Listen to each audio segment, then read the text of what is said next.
Hello दोस्तों, तो क्या हाल चाल है आप सबकी। आई होप आप सबकी तैयारी काफी अच्छी चल रही होगी। तो आज से हमारे पास लगभग 7 से 8 दिन बचे हैं हमारे एसएससी सीएचएल 2024 के टियर 1 एग्जाम के लिए। और हमें क्या है, जैसे जैसे दिन पास आ रहे हैं एग्जाम के, वैसे वैसे प्रेशर जो है हमारा, टेंशन जो है वो बढ़ती जा रही है कि 1 घंटे में सब कुछ कैसे प्रोड्यूस करेंगे। 1 घंटे में जो हमने 1 साल तैयारी करी है उसका बेस्ट हमें देना है, ठीक है। तो ये डाउट सबके दिमाग में रहता है। जब मैंने भी एसएससी सीएचएल का एग्जाम क्वालिफाई किया था, 2 बार मैंने एग्जाम क्वालिफाई किया उसका, और हर बार 160 प्लस मार्क्स आए। तो क्या मेरी स्ट्रेटेजी रही, मैंने लास्ट डेज में क्या पढ़ाई करी और एग्जाम टाइम पे मैं कैसे प्रेशर को मैनेज करता, क्योंकि पढ़ाई बहुत लोग करते हैं। आपका दोस्त हो सकता है उसको आपसे ज्यादा चीजें पता हो, लेकिन इन द एंड ये हो सकता है कि आपके मार्क्स ज्यादा है। क्यों होगा ऐसा? क्योंकि आपने प्रेशर मैनेज करा। आप एग्जाम में जाके हड़बड़ाए नहीं, परेशान नहीं हुए कैसे होगा कैसे होगा। जैसे आप प्रेशर लोगे, जैसे ही आप ज्यादा टेंशन लोगे, जो चीजें आपको आती हैं वो चीजें भी आपको एग्जाम में याद नहीं आएंगी और चीजें बुरी हो जाएंगी। तो उसको कैसे मैनेज करना है, जो बेसिक चीज है, क्योंकि सब पढ़ रहे हैं, सब लोग स्ट्रेटेजी देख रहे हैं, लेकिन एग्जाम कैसे दें उसकी प्लान बहुत कम लोग कर रहे हैं। तो आप रिवीजन कैसे करेंगे, लास्ट डेज में जो हम मॉक टेस्ट सब देंगे उसे कैसे मैनेज करना है, और एग्जाम टाइम में जब बैठेंगे तो हमें एग्जाम को कैसे मैनेज करना है, वो चीजें मैं कुछ आपको बताने वाला हूँ। क्योंकि ये सब चीजें, चाहे मेरा एसएससी सीजीएल का एग्जाम हो, एमटीएस हो, सीपीओ हो, सीएसएल हो, मैंने लगभग 10 एग्जाम क्वालिफाई करे होंगे अभी तक। तो सभी में मैंने ये चीज अप्लाई करी है और मुझे बहुत फायदा मिला इसका। तो कुछ चीजें मैं आपके इस वीडियो में शेयर करने वाला हूँ। सबसे पहले हम बात करेंगे मॉक टेस्ट के बारे में। अब अगर आप मॉक टेस्ट दे रहे हैं और एग्जाम देने जाएंगे तो आप उसे कैसे टैकल करेंगे, कैसे उसे अटेम्प्ट करेंगे। सबसे पहले देखिए, जब आप मॉक टेस्ट दे रहे हैं आपसे, तो अगर आप लोग ये चीज पहले से फॉलो करें तो वेल गुड, अगर नहीं फॉलो करें तो आपसे आपको फॉलो करना है। स्क्रीन पे भी आपको दिख रहा होगा। सबसे पहले आपको इंग्लिश अटेम्प्ट करनी है। इंग्लिश या जीके में से कोई भी एक सब्जेक्ट आप पहले अटेम्प्ट कर सकते। मैं पहले क्या करता था, मैं पहले इंग्लिश अटेम्प्ट करता था और उसमें टाइमर देखते रहता 9 से 10 मिनट के बीच में। मेरा टारगेट रहता था 8 से 9 मिनट में इंग्लिश हो जाए। लेकिन अगर आपको ज्यादा टाइम भी लग रहा है तो ज्यादा हद जो टाइम है इंग्लिश अटेम्प्ट करने का 10 मिनट है। 10 मिनट ज्यादा इंग्लिश को नहीं देने, ठीक है। उसके बाद हमें आना जीके पे। जीके में हमें 5 मिनट देने, 5 से 6 मिनट मैंने लिखे, लेकिन 5 मिनट में कोशिश करें आपकी जीके हो जाए। क्योंकि जीके में आता है तो आता है, नहीं आता तो नहीं आता। टाइम वेस्ट नहीं करना है। आज से अगर हैबिट बना लेंगे, अब 10 दिन है अभी आपके पास, अगर 10 दिन भी एक मॉक टेस्ट देंगे और ये हैबिट बना ले कि मुझे इंग्लिश में सिर्फ 9.5 मिनट देने हैं और जीके में सिर्फ 5 मिनट देने हैं, इससे ज्यादा 1 मिनट नहीं देना है। आता है तो आता है, क्वेश्चन करूंगा, नहीं आता तो उसको बैठ के देखूंगा नहीं, टाइम वेस्ट नहीं करूंगा, बस ये हैबिट बना। उसके बाद आएंगे आप रीजनिंग पे। रीजनिंग में 17 मिनट, 16-17 मिनट बहुत अच्छा टाइम होता है और इजीली आप कर पाएंगे। मैक्सिमम टाइम जो मैंने बता रखा है वो 18 मिनट। 18 मिनट भी आप जो रीजनिंग है उसको दे सकते हैं मैक्सिमम टाइम। कभी कभी रीजनिंग क्वेश्चन कुछ अच्छे आ जाते हैं, ठीक है, जैसे ऑड वन आउट का कोई क्वेश्चन अच्छा आ गया, एनालॉजी का कोई क्वेश्चन अच्छा आ गया, आपसे जो उसकी पैटर्न बन रहा है वो समझ में नहीं आ रहा है, तो उस टाइम आप उसको स्किप करें, ठीक है। 15 मिनट में अगर आपकी रीजनिंग हो गई और उसमें 3-4 क्वेश्चन रह गए बढ़िया वाले, तो कोई दिक्कत नहीं, आप आ जाए आगे मैथ्स की तरफ। मैथ्स में 27 मिनट हम देंगे 25 क्वेश्चन के लिए, ये मोर देन इनफ है। अगर आपकी तैयारी डिसेंट लेवल की, अच्छे लेवल की है, तो आप आराम से 27 मिनट में मैथ्स के 25 क्वेश्चन अटेम्प्ट कर पाएंगे, ठीक है। इन सब चीजों को करते टाइम एक बहुत खास चीज का ध्यान और देना है। ये जो मैंने तरीका बताया, पहले इंग्लिश, फिर जीके, फिर रीजनिंग, फिर मैथ्स, ये तरीका बहुत सारे लोग फॉलो करते हैं। बहुत सारे टॉपर्स की वीडियो आप देखेंगे वो लोग भी यही फॉलो करते हैं, और मेरे साथ के जो लोग हैं उनमें से मैक्सिमम लोग भी, जब मैं उनके साथ बैठ के मॉक टेस्ट देता था, मैक्सिमम लोग यही तरीका फॉलो करते हैं, ठीक है। इससे क्या है, देखिए इंग्लिश बहुत कम टाइम लेता है आपका अटेम्प्ट करने में, और वेटेज आप देखेंगे क्या है, सेम वेटेज। मैथ्स में अगर हम फंस गए स्टार्ट में और मैथ्स में हमने 35-40 मिनट दे दिए, तो वही उतने ही टाइम में, जितने टाइम में हम मैथ्स का एक क्वेश्चन करते हैं, हम इंग्लिश के साथ 3 क्वेश्चन कर पाए, तो हमारे ज्यादा नुकसान होगा। सब क्वेश्चन बराबर वेटेज के हैं, तो उस हिसाब से आपको देखना है जो सबसे कम टाइम मिले उसको पहले करना। सबसे पहले English, then GK, then reasoning, then maths. Time भी मैंने बता दिया, यहाँ पे लिख भी दिया। इसी टाइम के हिसाब से आपको कोशिश करनी है कि आप अगले 10 दिन तक मॉक टेस्ट दें और एग्जाम को भी उसी तरीके से अटेम्प्ट करें। एग्जाम में कोई एक्सपेरिमेंट ना करें कि आज मैं तो रीजनिंग पहले करूंगा, आज मैं मैथ्स पहले करूंगा, नहीं। जिस तरीके से आप मॉक टेस्ट देते आए हैं, अगर आप किसी और तरीके से देते हैं और आप बिल्कुल टाइम के अंदर मैनेज कर लेते हैं सब चीजें, तो कोई दिक्कत नहीं, आपको चेंज करने की जरूरत नहीं है। उसी तरीके से करते रहें अगले 10 दिन भी, और एग्जाम भी उसी तरीके से अटेम्प्ट करें। सिर्फ क्वालिफाइंग एग्जाम है, ठीक है, उसके मार्क्स आपके फाइनल में नहीं जुड़ेंगे, तो टेंशन ना ले। लेकिन ये जरूर ध्यान रखें कि कंपटीशन अच्छा होता है। सीएचएल का एग्जाम क्वालिफाई करना सीजीएल से थोड़ा ज्यादा मुश्किल आज के दिनों में हो चुका है। इन चीज को अपने दिमाग में जरूर, ठीक है। तो ये तरीका है इसको फॉलो करने का। और एक चीज जो मैंने बोला, ध्यान रखना है आपको कि स्किपिंग, क्वेश्चंस को स्किप जरूर करना। ये नहीं करना कि देखने लग गए, हाँ याद आएगा अभी थोड़ी देर में। हमें कभी लगता है ना, रीजनिंग में देखते रहते, हमें ऐसा अंदर से आता है कि हाँ याद आ जाएगा अभी थोड़ी देर, वो चीजें नहीं करनी है, ठीक है। नेक्स्ट जो 10 दिन है आपके, उनमें भी इसी चीज को फॉलो करें कि देखना नहीं है क्वेश्चन को बैठ के, नहीं आ रहा है तो नहीं आ रहा है, छोड़ दो। एंड में टाइम मिलेगा, एंड में टाइम अगर बचेगा तो आप जरूर आइए उस पर, वरना टाइम वेस्ट बिल्कुल ना करें। स्किप जरूर करना है क्वेश्चन को। इस चीज को भाई अपने हाथ में लिख लो, कॉपी पे लिख लो, दीवार पे लिख दो, क्योंकि एग्जाम टाइम पे ये चीज याद नहीं रहती है। एग्जाम टाइम में सच बता रहा हूँ बहुत ज्यादा काम आएगा। एग्जाम टाइम में जरूर याद रखना, स्किप जरूर करना है। क्वेश्चन नहीं आ रहा है, एक बार अटेम्प्ट कर लिया, नहीं बन रहा है, छोड़ो, नेक्स्ट 2 क्वेश्चन अटेम्प्ट कर सकते हो, जितना टाइम उसमें वेस्ट करोगे, तो वो चीज का ध्यान रखना। ये तो हो गया एग्जाम हमें कैसे अटेम्प्ट करना। सेकंड, अब जो टाइम हमारा है वो रिवीजन के लिए है, जो हमारे 10 दिन उसमें रिवीजन करेंगे। इनमें सबसे ज्यादा इंपॉर्टेंस अभी आपको जीके को देनी है, क्योंकि जीके में बहुत सारे फैक्ट्स होते हैं, अगर हम उसे रिवाइज नहीं करके जाएंगे तो एग्जाम टाइम में हमें वो याद नहीं आएंगे। उसमें भी देखिए, अगर आप स्टैटिक जीके की बात करें तो उसको लेके बहुत सारे लोग कंफ्यूज रहते हैं। तो स्टैटिक जीके के सबसे ज्यादा इंपॉर्टेंट टॉपिक कौन से हैं, जो कि लास्ट टाइम पे आपको जरूर कवर अप करना है, वही मैं आपको वीडियो में आगे बताने वाला हूँ। उसके लिए जो सोर्स यूज करना है स्टैटिक जीके के लिए, वो मैं आपको पहले बता चुका हूँ कई सारी वीडियोस में। ये बुक है हमारी नियॉन पब्लिकेशन की, गॉडफादर नाम से बुक आती है। ये बुक हिंदी इंग्लिश दोनों में मैंने अपने टेलीग्राम चैनल पे फ्री डाल रखी है। तो वहां से जाके आप स्ट्रैटेजी के जो मोस्ट इंपॉर्टेंट टॉपिक मैं आपको बताने वाला हूँ उन्हें कवर अप कर सकते हैं। नेक्स्ट आपको जो ध्यान देना है वो अब देना है रिवीजन पे। रिवीजन अब बहुत ज्यादा जरूरी है। 1 से 1.5 घंटा आपको मैथ्स को और लगभग 1.5-2 घंटे इंग्लिश को भी देते हुए चलना है। ठीक है, बताता हूँ आपको मैथ्स में क्या करना है। मैथ्स के लिए आप क्या करेंगे, 2 टाइम बनाएंगे अपने, एक आधे घंटे का शेड्यूल बनाएंगे, उसमें आप अपने टीचर के नोट्स, जैसे एक चैप्टर उठाया आपने नंबर सिस्टम, उसमें अपने टीचर ने जो नोट्स है वो पढ़ते चलेगा देखते हुए। ठीक है, सॉल्व नहीं करना, देखते हुए चलेगा। अगर आपने कुछ मार्क कर रखा है कि हाँ ये इंपॉर्टेंट क्वेश्चन है, उसको सॉल्व कर लिया टीचर के नोट से, बस इससे ज्यादा नहीं करना आधे घंटे में। नेक्स्ट जो शेड्यूल होगा मैथ्स का वो 1 घंटे का होगा, उसमें आपको 1 से 2 सेट लगाने हैं। जैसे आपकी लिमिट है 2 सेट में लगा लेता था मिक्स क्वेश्चन के। मिक्स क्वेश्चन कैसे, CHL 2023 के प्री के जो सेट है उसमें से एक सेट 25 क्वेश्चन का निकाला और 25 मिनट के अंदर सॉल्व करने की कोशिश करी टाइमर लगा के। ठीक है, या फिर CGL 2023 का सेट निकाला, उसे लगाने की कोशिश करी, CGL 2022-21, ऐसे CHL 2022, CHL 2021 CPO को सेट लगा लिया। ऐसे में सेट लगाता था। इससे क्या होता था, 25 क्वेश्चन सारे चैप्टर्स के रिवाइज हो गए और सारे चैप्टर्स मेरे दिमाग में चलते रहे कि हाँ ज्योमेट्री में क्या होता है, मेंसुरेशन में क्या होता है, सारी रिवीजन मेरी एक साथ चल रही है। मिक्स क्वेश्चन और साथ में अपने टीचर से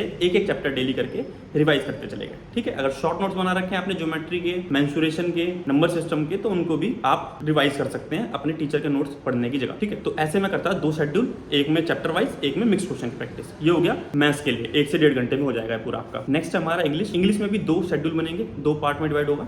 एक पार्ट में मैं वोकैब रिवाइज करूंगा कि वोकैब बहुत इंपॉर्टेंट है, बहुत जल्दी भूल जाते हैं हम लोग। नई वोकैब नहीं पढ़नी है, जो प्रीवियस ईयर की वोकैब आप पहले याद कर चुके हैं उन्हीं को रिवाइज करते चले। 50 सेंटो, 50 सेनो, 50 वन वर्ड सब्स्टिट्यूशन, 50 इडियम सुबह सुबह उठ के कर लिए 1 घंटे। ठीक है, बाद में एक शेड्यूल बनेगा आधे घंटे का, उसमें जो आपके नोट्स हैं, जैसे इंग्लिश ग्रामर के नोट्स होते हैं ना, रूल्स वगैरह, उन रूल्स को आधे घंटे में एक चैप्टर का रूल पढ़ते चलेगा। जैसे आज मैंने टेंस का रूल पढ़ लिया, कल वर्ब का रूल पढ़ लिया, परसों मैंने नाउन पढ़ लिया, तो ऐसे में करता था। तो ये ऐसे करके इंग्लिश भी आपकी रिवीजन चलती रहेगी। रीजनिंग को टाइम मत, रीजनिंग आपकी जो मॉक टेस्ट अटेम्प्ट कर रहे हैं आप डेली, उसी से रीजनिंग की प्रैक्टिस हो जाएगी। अगर रीजनिंग में कोई इंपॉर्टेंट चैप्टर है, जैसे मान लो मुझे सिलॉग में बहुत दिक्कत आती है, सिलॉजिज्म चैप्टर होता है ना, उसमें बहुत दिक्कत आती थी, उसके जो रूल्स वगैरह थे वो मैं भूल जाता था बार बार, क्योंकि मैंने 50-100 वाले फॉर्मूले से सिलॉजिज्म चैप्टर याद कर रखा था। तो उसके जो फॉर्मूले हैं वो आप रिवाइज कर सकते हैं रीजनिंग में। और या अगर कोई और चैप्टर क्लॉक कैलेंडर, उससे रेयरली क्वेश्चन आ जाता है, तो उसके जो फॉर्मूला वगैरह होता है थोड़ा बहुत, उसको भी रिवाइज कर सकते हैं। बाकी रीजनिंग में अब चैप्टर वाइज प्रैक्टिस करने की जरूरत नहीं है, आप मॉक टेस्ट से रीजनिंग कर रहे हैं बस वही बहुत। ठीक है, एडिशनल रीजनिंग में कुछ ना करें। बाकी जो बचा हुआ टाइम है वो सारा हम जीके को देंगे। जीके में आप एक पार्ट में हिस्ट्री, पॉलिटी, ज्योग्राफी में से कुछ करें, आधे घंटे 40 मिनट का एक पार्ट निकालें, उसमें स्टैटिक जीके जरूर पढ़े, बहुत ज्यादा जरूरी है। लास्ट टाइम में जो स्ट्रैटेजी आप पढ़ते हैं वो आपकी बहुत काम आती है। तो जो बाकी मेरे दिन का टाइम होता था वो जीके की रिवीजन में जाता था। जीके की रिवीजन में सबसे ज्यादा टाइम में देता है स्टैटिक जीके को, क्योंकि स्टैटिक जीके ऐसी चीज है बड़ी जल्दी जल्दी हम भूलते हैं। उसको पढ़ने का बेहतर टाइम यही है कि हम लास्ट टाइम में उसको अच्छे से रिवाइज कर लें। एक बार हम पहले पढ़ चुके हैं, एक बार अभी रिवाइज कर लेंगे,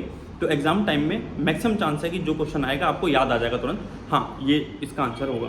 तो कहाँ से पढ़नी है उसके लिए मैं बुक यूज करता है न्यून पब्लिकेशन की, ये बुक आती है गॉडफादर नाम से। इस बुक का फ्री पीडीएफ मेरे टेलीग्राम चैनल पे पड़ा हुआ है, वहां से जाके आप इसको यूटिलाइज कर सकते हैं उस मटेरियल को, और वहां से पढ़ सकते हैं। हिंदी इंग्लिश दोनों मीडियम में पीडीएफ भी डाल रखी है मैंने, और इस बुक को बाय करने का लिंक डिस्क्रिप्शन बॉक्स में भी है, वहां से परचेज भी कर सकते हैं डायरेक्टली। मैंने CGL 2023 के टाइम पे इस बुक को पहली बार यूज किया था, बहुत बढ़िया बुक है। इसमें सारे प्रीवियस ईयर के क्वेश्चन टाइप वाइज दे रखे हैं आपको। जैसे आप फोक डांस याद करने बैठे तो फोक डांस के जितने CHL में, CGL में, MTS में प्रीवियस ईयर क्वेश्चन आ रखे हैं वो सारे यहाँ पे दे रखे हैं। तो आपको एक कॉन्फिडेंस भी आता है कि हाँ मैं SSC का ही पढ़ रहा हूँ, SSC ने जो पहले पूछ रखा है वो पढ़ के जा रहा हूँ, क्योंकि SSC में रिपीटेशन बहुत ज्यादा होता है। तो आपके ये बुक बहुत काम आएगी।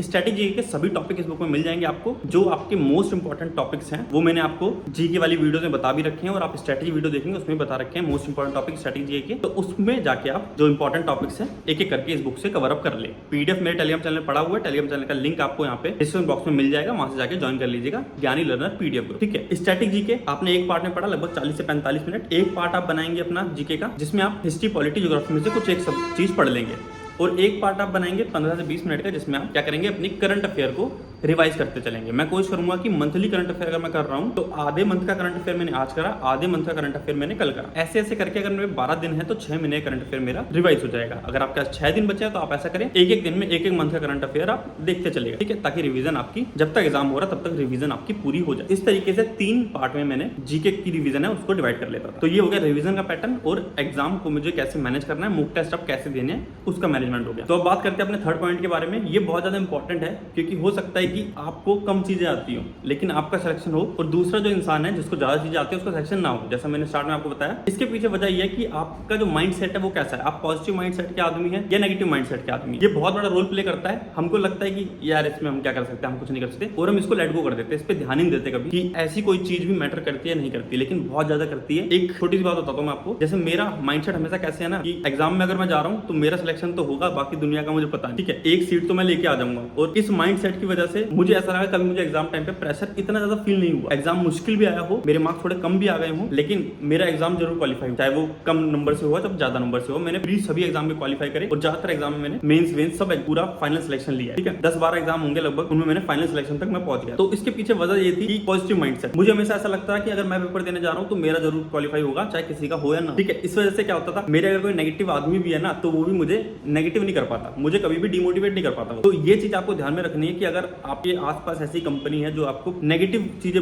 बताती रहती है, जैसे बहुत ज्यादा कंपटीशन है भाई, तेरा नहीं होगा, तेरे तो मार्क्स कम आते हैं, तेरे जैसा थोड़ा होने लग गया, तूने तो 6 महीने पढ़ाया, अभी थोड़ा हो जाएगा, तो उनसे थोड़ा दूर रहे। बहुत ज्यादा इंपॉर्टेंट है, इस चीज को जरूर ध्यान देना, उनसे थोड़ा दूर रहने की जरूरत है। अगर वो आपकी लाइब्रेरी में आपके आसपास आते हैं तो उनसे दूर बैठो जाके, अगर दूर नहीं बैठ पाते तो घर पे बैठ के पढ़ो, 10-12 दिन ऐसे पढ़ो, लेकिन उन लोगों से दूर रहो, क्योंकि वो लोग आपके माइंड में एक चीज बना देंगे कि एग्जाम टाइम में अगर आपसे एक क्वेश्चन भी आपको थोड़ा टाइम लग गया करने में तो आपके दिमाग में आएगा अरे यार उन्होंने बोला था कि मुझसे नहीं हो पाएगा, और वही चीज हिट कर जाएगी आपको और आप नहीं कर पाओगे। लेकिन अगर पॉजिटिव माइंडसेट के आदमी हो आप, तो अगर आपसे एक क्वेश्चन नहीं हो रहा तो आप स्किप करके दूसरे पे जाओगे, और जब एंड में उस क्वेश्चन पे आओगे तो अपना दिमाग लगा के सॉल्व कर ही लो। ये सच में होता है, ये रियल टाइम मैंने महसूस करके देखा है कि अगर मैं पॉजिटिव माइंड से बैठा हूँ, नेगेटिव माइंड से बैठा हूँ, तो मेरे मार्क्स के बीच में 5 से 6 नंबर आ गया क्रिएट हो जाए। तो इस चीज पे आपको बहुत ज्यादा ध्यान देना है। 7 से 8 दिन पॉजिटिव लोगों के साथ बैठे, अपने आप को फील कराएं कि हाँ मुझ में दम है, मैंने पढ़ाई करी है। सीधी बात है, आपने मेहनत करी है, आपके मूक टेस्ट में 130-140 के बीच में आ रहे हैं, अगर जनरल कैटेगरी से भी आ रहे हैं 140 के अराउंड आ रहे हैं आपके मार्क्स मूक में, तो आपके एग्जाम में आ सकते हैं आराम से, आप टियर 1 क्वालिफाई कर सकते हैं। बस थोड़ा कॉन्फिडेंस रखें, पॉजिटिव माइंड से एग्जाम दें, और अगर आप किसी कैटेगरी से हैं तो 120-130 के बीच में अगर आपके नंबर आ रहे हैं मूक टेस्ट में, तो एग्जाम टाइम में बस आप पॉजिटिविटी के साथ जितना आता है उतना ही प्रोड्यूस कर, बस आपका सिलेक्शन हो जाए। लोगों की गलती क्या रहती है, वो जितना आता है वही प्रोड्यूस नहीं कर पाते एग्जाम में, क्योंकि टेंशन में रहते हैं, अरे यार कैसे हुआ, इतने लोग आए हैं। और एग्जाम सेंटर में जाके कभी भी गलती ना करें कि बाहर बैठे लोगों से बात करें, कोशिश करें अपने फोन में लगे रहें, रिवाइज करने का टाइम नहीं होता, वो थोड़ा अपने आप को चिल करें, रिलैक्स, ठीक है। बाकी लोगों से बात ना करें, क्योंकि वहां पे बहुत सारे ऐसे लोग आते हैं जो कि अपने गुणगान गाने लगेंगे, आपको अपनी गाथा बताने लगेंगे कि अरे मैंने तो यार एग्जाम क्लियर है, यार एग्जाम भी क्लियर है, मेरे तो 10 एग्जाम क्लियर है, ठीक है, मैंने ऐसा कर रखा है, वैसा कर रखा है, CCSL का एग्जाम तो मैंने 3 बार क्वालिफाई कर रखा है। तो उन लोगों के चक्कर में ना पड़े, उनकी ढौस आपको ना लगे, ऐसी कोशिश करें, क्योंकि वरना बहुत ज्यादा डिमोटिवेशन आता है वहां जाके कि अरे यार ये सारे सिलेक्शन बैठे, मेरा एक सिलेक्शन नहीं हो रहा, मैंने पहली बार एग्जाम देना है और ऐसे ऐसे लोग आ रहे हैं, तो मेरा क्या ही होगा। तो उन चीजों से भी आपको अभी बचने की जरूरत। तो ये चीजें थी आज की वीडियो में बताने के लिए, ठीक कम चीजें लेकिन बहुत ज्यादा इंपॉर्टेंट थी, इनको आपको डेडिकेटली फॉलो करना है। जो मैंने मॉक टेस्ट का तरीका बताया, रिवीजन तरीका बताया, उसको आप एक्चुअल अपनी लाइफ में इंप्लीमेंट करें, ठीक है, क्योंकि तभी चीजें चेंज होंगी। और जो भी आपके नंबर आ रहे हैं तो एग्जाम टाइम में उससे 5-6 नंबर ज्यादा आपके आ जाएंगे, जरूर आ जाएंगे। मैं ऐसा नहीं कहूंगा कि 20 नंबर बढ़ जाएंगे, 30 नंबर, फेंकने से कोई मतलब है नहीं, रियल टाइम की बात है, लाइफ की बात है। तो जो हो सकता है वो बता रहा हूँ, ये कोशिश करेंगे तो आपका एग्जाम टाइम पे कंप्लीट होना स्टार्ट हो जाएगा, और आप जितनी चीजें आपने अभी से पढ़ रखी हैं अभी तक, वो सारी चीजें समझ जाएंगी। वो सारी चीजें समेटनी बहुत ज्यादा जरूरी है, क्योंकि तभी वो सारी चीजें हमारे एग्जाम में हमारे काम आएंगी, ठीक है। कोई भी चीज ऐसी ना रह जाए कि आपने पढ़ रखी है और उसको रिवाइज आप नहीं कर पाए। नई चीजें अब ना पढ़ें, पुरानी चीजें जो पढ़ चुके हैं उनमें से छूटना नहीं चाहिए कुछ भी। जो भी पढ़ रखा है एक बार उसका रिवीजन जरूर हो जाए, ताकि एग्जाम में वो काम भी है। तो ये था आज की वीडियो के लिए, आई होप आपको पसंद आई होगी। और एक शेड्यूल हम करेंगे लाइव क्लास का, मैं सोच रहा हूँ टेलीग्राम ग्रुप पे लाइव सेशन रखते हैं। तो टेलीग्राम ग्रुप जो मेरा है ज्ञानी लर्नर चैनल, उसको टेलीग्राम चैनल को ज्वाइन कर लीजिएगा। उस पर एक लाइव हम आएंगे, तो मतलब मैं आता हूँ लाइव आपके लिए, और आपका जो भी डाउट हो SSC CSL एग्जाम से रिलेटेड या कोई और एग्जाम से रिलेटेड, तो आप वहाँ पे आके पूछ सकते हैं। तो ये था आज की वीडियो में, आई होप आपको पसंद आएगी। मिलते हैं नेक्स्ट वीडियो में, थैंक यू।